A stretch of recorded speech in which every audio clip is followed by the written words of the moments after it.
The government can't provide the safety. That's the problem. Yeah. Not just it's for your own protection, but Right. it's for our protection because we can't. We're not sure. We don't want something to happen to you either. Right. You know. Yeah, So it's that kind of thing. That makes sense. But there's this tension about. I don't know if this gets to be too academic or not, but you know, with Iraq, is Iraq going to be a failed state? Afghanistan's obviously a failed state. Is Yemen going to be a failed state? And I think there's this interesting tension around that notion because, you know, implicit in that idea is that would be a terrible thing. Huh. Which of course, you know, how can that not be a terrible thing?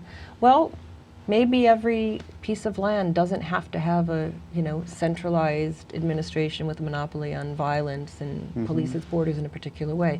We're in a place in the world we can't imagine the world organized any differently. That's And interesting. anything that deviates from that is failed state. Yeah. And so, you know, there's this wonderful piece by Lisa Wedeen, post on foreign policy called Don't Call Yemen a Failed State. And she argues, and I think rightly, that part of the reason Yemen has survived is because it hasn't tried to establish sovereignty over every inch of the land and control every inch of the border. It's survived through different sets of mechanisms. I mean, you can make the same argument in Lebanon, probably. Right, you know, right, and probably, you know, Iraq too. We have, you know, it can't be this middle ground equilibrium that works. Not that it's a good equilibrium now, but the point is we can't even imagine an alternative to a tightly centralized state. Right. Because if there isn't a tightly centralized state, who are we going to negotiate with? Who are we going to have trade with? Yeah, and that's a good point. I mean, I think when we take that direct, that's where I wonder. I mean, the alternative that has become, you know, that has come out to the centralized state is a sectarian state, in some confessional. I mean, how we want to describe it. You know, and I wonder I mean, can you better or worse? I guess it's hard to describe what that would be. I wonder if there's another alternative beyond that, though. I mean, I think that's what we have in Lebanon as well. It's not a failed state. It's this kind of confessional state. But again, there's no centralization. There's no sense of central authority in Lebanon or Iraq.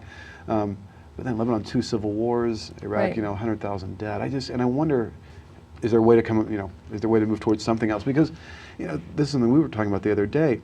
There really isn't a notion, I don't feel, a notion of opposition out there that's not, in some ways, Islamist opposition. I mean, there's stuff bubbling out there. There's stuff, you know, that's interesting, but not significant. Not like you definitely see that in Iraq. I mean, there's no way to, I think, express you know, what do we call it, a secular opposition in Iraq at this point, or there's no place for it in the political sphere anymore. And I think this government formation was in some ways, the epitaph of that. Right.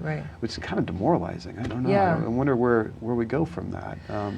Yeah, and I'm certainly not an advocate of failed states, so, you know, I don't want to sound that. But I mean, the reason I raised the caution about that term is because as soon as you label a state a failed or failing state, it sets in motion all kinds of possible policies, kinds of interventions that are not only possible, but they're necessary.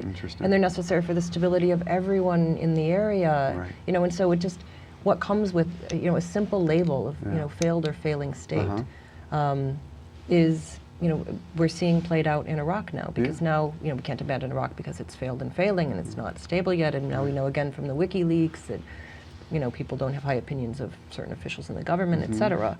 And, you know, some of these systems I mean, the one in Iraq, a system gets created where the United States, I mean, almost has to intervene for it to function. I mean, it's so, in Lebanon, the same way, when Syria was there, you can make the argument that these systems that have risen up are, like, so geared toward deadlock in some ways, toward gridlock, that unless there's a foreign, you know, power that's intervening to move, you know, to break that deadlock, they don't function. And you know, almost a more conspiratorial sense of it would say that was, you know, it was made that way in Iraq. I mean, who knows? Right. But it does breed an intervention.